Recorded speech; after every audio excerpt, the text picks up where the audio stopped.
இன்னைக்கு டிஃப்ரெண்ட்டான dessert recipe try பண்ணணும்னு நினச்சிங்கன்னா, இந்த ரெசிபியை மிஸ் பண்ணாம ட்ரை பண்ணி பாருங்க. கொத்தவரங்காய் கொஞ்சம் கூட கசப்பே இல்லாம எப்படி பாயாசம் பண்றதுன்னு பார்க்கலாம் வாங்க.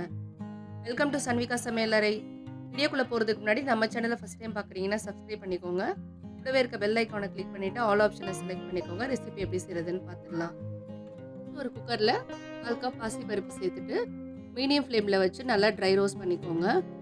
வாசனை வந்து மைல்டாக கலர் சேஞ்ச் ஆனதும் பருப்பை நல்லா கழுவிட்டு 1/4 கப் பருப்புக்கு 2 கப் தண்ணி ஊற்றி 3லேருந்து 4 விசில் வச்சு எடுத்துக்கலாம்.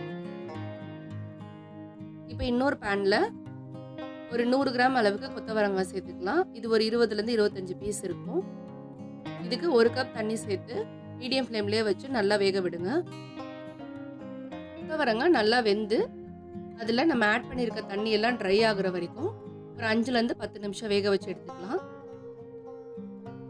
இப்போ தண்ணியெல்லாம் முழுமையாக ட்ரை ஆகி இந்த அளவுக்கு வெந்ததும் இதை நல்லா ஆற வச்சுட்டு ஒரு மிக்சர் ஜாரில் மாற்றிக்கலாம். இதை நல்லா நைஸாக பேஸ்ட்டாக அரைச்சி எடுத்துக்கோங்க. தேவைப்பட்ட லைட்டாக தண்ணி சேர்த்துக்கலாம். இந்த அளவு இருக்கணும் கன்சிஸ்டன்சி. இப்போ பாயாசம் பண்ணுறதுக்கு ஒரு பேனில் 2 டேபிள் ஸ்பூன் நெய் சேர்த்துட்டு நெய் உருகுனதும் 10 பழம் முந்திரி சேர்த்து நல்லா ஃப்ரை பண்ணி எடுத்துக்கோங்க. முந்திரி நல்லா கிறிஸ்பியாக கலர் சேஞ்ச் ஆகி ஃப்ரை ஆனதும் இதை தனியாக எடுத்து வச்சுக்கலாம். இப்போ அதே நெய்யில் ஒரு 10 போல திராட்சை சேர்த்து அதையும் ஒரு 2 நிமிஷம் நல்லா ஃப்ரை பண்ணி எடுத்துக்கோங்க நெய்லேயே. இப்போ இதையும் தனியாக எடுத்து ஒரு பிளேட்டுக்கு மாற்றிக்கலாம். இப்போ ஆட் பண்ணியிருக்க நெய் கூட ஒரு டேபிள் ஸ்பூன் நெய் சேர்த்துட்டு நம்ம அரைச்சி வச்ச கொத்தவரங்காய் பேஸ்ட்டு சேர்த்துக்கலாம்.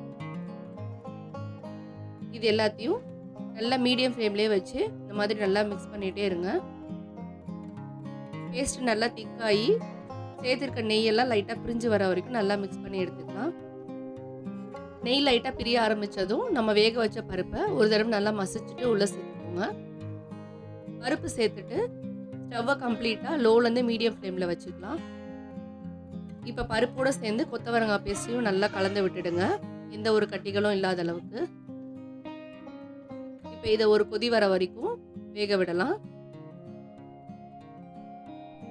இடையிடைய கிளறி விட்டுட்டே இருங்க, ஏன்னா பருப்பு சேர்த்துருக்கிறதுனால சம்டைம்ஸ் கெட்டியாக சான்ஸ் இருக்குது. அதனால விடாமல் இந்த மாதிரி கிளறிட்டே இருங்க. இப்போ 1/2 கப் காய்ச்சி ஆற வச்ச பால் சேர்த்துக்கலாம். கண்டிப்பாக காய்ச்சின பால் தான் சேர்த்துக்கணும். இப்போ நல்லா பால் எல்லாத்துலேயும் மிக்ஸ் ஆகிற மாதிரி நல்லா கலந்து விட்டுடுங்க. பார்க்குறதுக்கு லைட்டாக தண்ணி இருக்க மாதிரி இருக்கும். நீங்கள் வெல்லம் சேர்த்துட்டிங்கன்னா இன்னும் கொஞ்சம் பாயாசம் கெட்டி ஆகிடும்.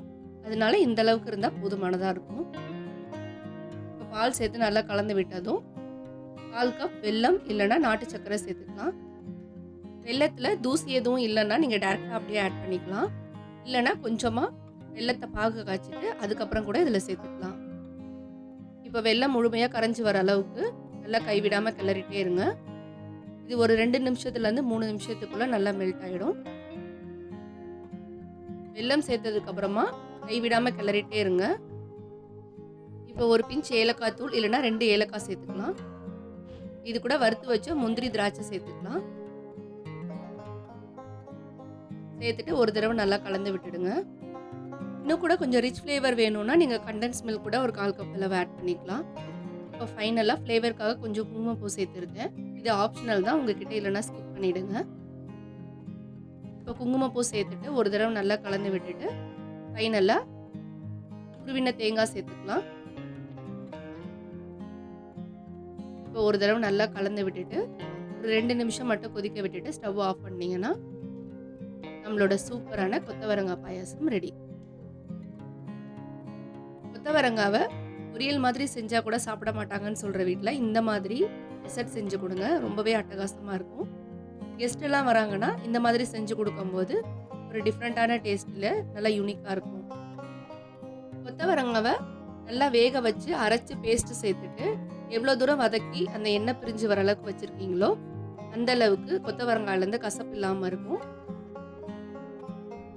இது போல் இன்ட்ரெஸ்டிங் அண்ட் ஈஸியான ட்ரெடிஷ்னல் ரெசிபீஸ்லாம் பார்க்குறதுக்கு நம்ம சேனலை மறக்காமல் சப்ஸ்கிரைப் பண்ணிக்கோங்க. வீடியோ பிடிச்சிருந்தா லைக் பண்ண மறக்காதீங்க. கண்டிப்பாக ஷேர் பண்ணுங்கள்.